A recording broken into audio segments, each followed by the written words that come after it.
Hello, नमस्कार सभी को। कैसे हैं? तो यूपी टेट 2026 के एडमिट कार्ड जारी हो चुके हैं। कल से ही पेपर स्टार्ट हैं, 2 तारीख, 3 तारीख और 4 को। इन तीनों ही दिनों में यूपी टेट के पेपर हैं। पेपर 1, पेपर 2 सभी के एडमिट कार्ड जारी हो चुके हैं। सिटी भी मालूम है, अब तो कॉलेज भी मालूम है आपको कि किस कॉलेज में आपका पेपर है। तो तैयारी आपकी अच्छी हो गई होगी। अगर थोड़ी बहुत कम भी हुई है तो परेशान होने की ज़रूरत है नहीं, क्योंकि पेपर कल से स्टार्ट है।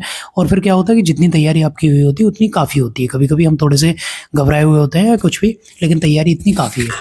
बाकी कुछ चीज़ें हैं जिनके बारे में हम बात करेंगे।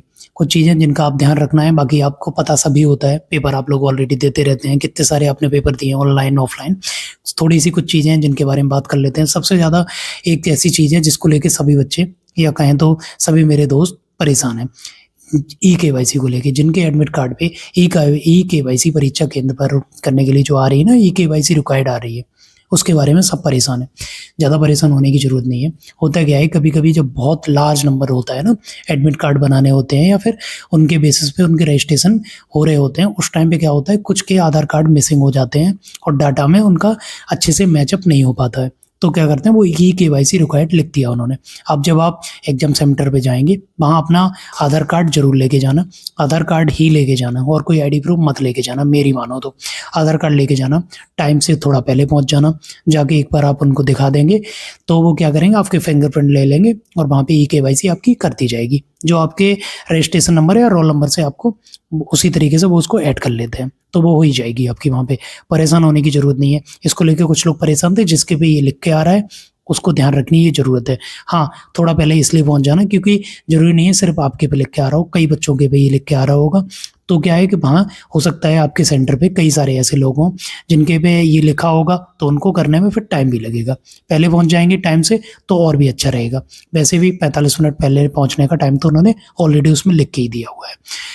पर एक चीज़ का ध्यान रखना, कुछ चीज़ें हैं जो बहुत ज़्यादा इम्पोर्टेंट है, जिनके बारे में आप ध्यान रखने की सबसे ज़्यादा ज़रूरत है। एक तो उन्होंने साफ-साफ लिख दिया है, ब्लैक बॉल पॉइंट। जो ब्लैक ब्लैक कलर का पेन चाहिए, बॉल होना चाहिए। बॉल पेन होना चाहिए, जेल मत लेके जाना और ब्लैक ही हो। इसके अलावा और कोई कलर ब्लू-व्लू कोई नहीं चलेगा। ब्लैक लेके जाना और हो सके तो ट्रांसपेरेंट वाला लेके जाना। पेन भी आता है ना जो ट्रांसपेरेंट कवर होता है जिन पे, वो लेके जाना आप।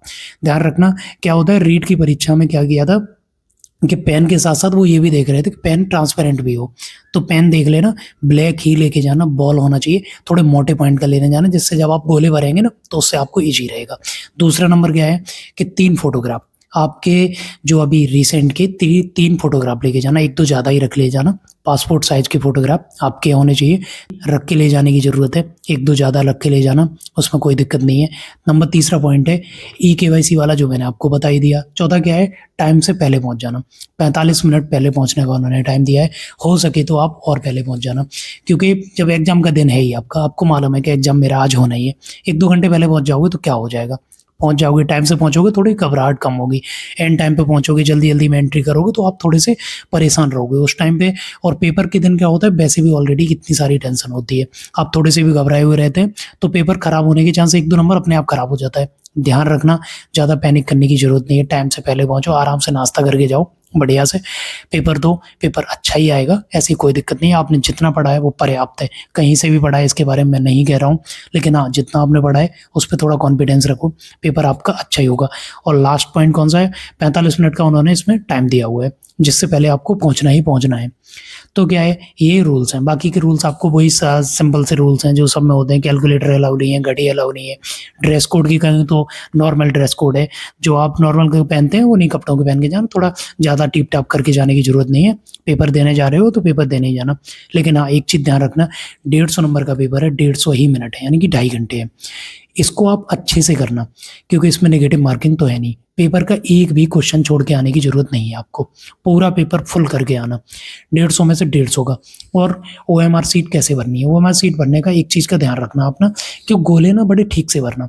और हो सके तो जो आप ओएमआर के गोले भरते हैं ना, उसको साइड से भर के जाना, पीछे से स्टार्ट करना, जिससे क्या हो, आगे की तरफ अंक पूरे हो आपके, उसके गोले भर जाएँ। ध्यान रखना, ओएमआर सीट जब भी आप भर रहे हैं, उसमें रोल नंबर भरते समय, रजिस्ट्रेशन नंबर, डेट वाला कॉलम भरते समय पेपर की सीट का नंबर भरा जाता है, उसको भरते हुए थोड़े गोले गोले भरते टाइम पे थोड़ा-सा ध्यान रखना। ज़रूरत भी है रखने की और रखना भी उसका। बाकी गोले पूरे भरना, इधर-उधर पेंसिल बाहर ना चल जाए। आपको पता है इसमें आप वाइट मार्कर या वाइटनर ये कुछ भी यूज कर नहीं सकते हैं, तो थोड़ा अच्छे से भरना। एग्जामिनर जो आपके उसमें इन्विजिलेटर होता है उसको थोड़ा दिखा देना, पूछ लेना अगर कहीं समझ में नहीं आ रहा है। बाकी आप सबने इतने सारे पेपर दिए हैं, ऐसा कुछ समझाने की या समझने की जरूरत है नहीं, आपको सारे समझ में आता है। लेकिन ये ध्यान रखना 150 नंबर का पेपर आता है, 5 सेक्शन होते हैं 30-30 नंबर के, 30-30 नंबर के 5 सेक्शन आएंगे आपके सामने। कोशिश करना कि पहले अगर 30 क्वेश्चन अगर आप सॉल्व कर लेते हो तो उसके बाद उन 30 के गोले भर लेना।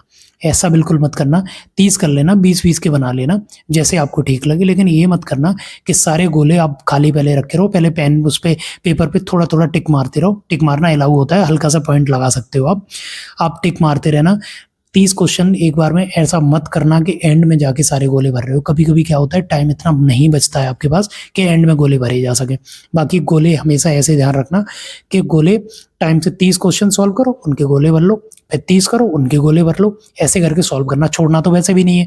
आ रहा है नहीं आ रहा है, तुक्के मारना है, जो करना है पेपर पूरा करके आना। एक भी सोच छोड़ना है ही नहीं, क्योंकि नेगेटिव मार्किंग नहीं है।